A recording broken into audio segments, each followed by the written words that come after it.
there. In this lesson, you're going to learn to use the art elements of form and value. First, I'm going to show you how to draw some basic three-dimensional forms. Like the shape of a triangle can be turned into the shape of a cone. A circle can be turned into a sphere, and a rectangle can be turned into a cylinder. So the first thing I want to show you how to draw is a cone. Look around your house. What do you see in your house that might be somewhat of a cone shape? There's not a whole lot at my house. I know the point of my pencil is a bit of a cone shape. Here I have a paper cone. Okay, I just made out of paper. So there's a cone that looks like that. You can also view it this direction. So I'm going to show you how to draw a cone. That's the first thing we're going to do. So we're going to work on a piece of drawing paper that is horizontal, I mean long ways. All you're going to need is a ruler and a pencil.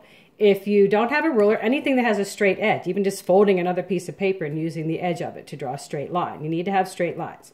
So our first cone is going to be one that is like sitting on your paper. So what you're going to need is two straight lines, and it's going to look like an upside down V. Now, the bottom of the cone, I wouldn't want to draw a perfectly straight line there. It would look like a triangle. But if you look at a cone sitting on there, this has a slight curve to it. If we had a protractor, we would use a protractor to draw that. But since we don't, we're just going to freehand it with a curve. So that looks like a cone sitting on your table. But you can also draw a cone, like if you have an ice cream cone holding in your hand, you would draw the point first. Now we know in real life that would tip over because of gravity, but we're going to draw it so it looks like it's sitting on the point on our table. So we're going to draw what might look like an upside down V right beside our other cone. You decide how wide apart you want to make it and also how long you want them. Now, looking across, say I'm holding this in my hand, looking across my cone, does it look like the shape of a football maybe? I know looking at it like this, it's a perfect circle. Okay, it's like a perfect circle. But when you look across it like this, it kind of looks like a football shape. So that's what I'm going to draw, is a football shape. Okay, so now I have two cones.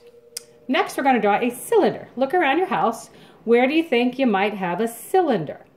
The most obvious, if you have a soup can is a cylinder, okay? Either it's open or it's closed, okay? So you're going to be looking at it like that. Even your pencil is somewhat of a cylinder shape, okay? Maybe you have planters, or your plants, or coffee mugs that might be cylinder shape. So in order to draw a cylinder, we need to draw two parallel lines. Parallel from math class means each line, if they went on forever and ever, they're equal distance apart, they would never touch. You decide how long you want them to be. And we're going to use the same information we did for our cone. The bottom of our cylinder, when it's sitting on our table, looks curved. And if you look across the top, the bottom looks curved. If you look across the top, get that in the camera there, it looks like a football shape. Okay? So we have a curve at the bottom and a football shape at the top. Okay? The last thing we're going to draw is a sphere. Look around your house. Do you see anything that might be a sphere shape? I don't have a whole lot of spheres. I suppose I could go in my fridge and get out maybe an orange or a grape. But how about a golf ball? A golf ball is a sphere. Anything that's round and rolls around, okay? That would be a sphere. So we need to draw a perfect circle to get a sphere. Probably don't have compasses at home, but anything that would be round, you could trace around. I could trace around my soup can, but I don't want one that big. So I found a coin in my coin jar. So I'm just going to trace around that and make a circle. You don't want too big ones. I wouldn't trace around your dinner plate or anything. Okay, so now we have some basic lines, the element of line we use to draw these forms. We want them to make them look more three-dimensional. We want to make them look like they're existing in some space, which is an element we're going to be talking about a little bit later. So take a look. If I put these objects up here, okay, here's my cone. We'll put my golf ball here so it doesn't roll around. Okay, now if you look there, let me move the camera up a tad.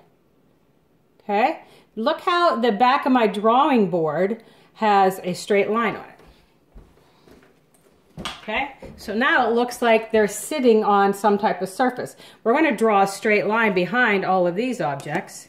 Okay, so it looks like they're actually sitting on a table or some type of surface. Just by drawing that line there, we're creating space.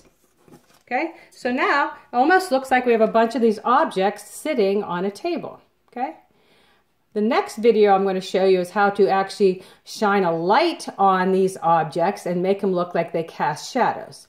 Okay, talk to you in a bit.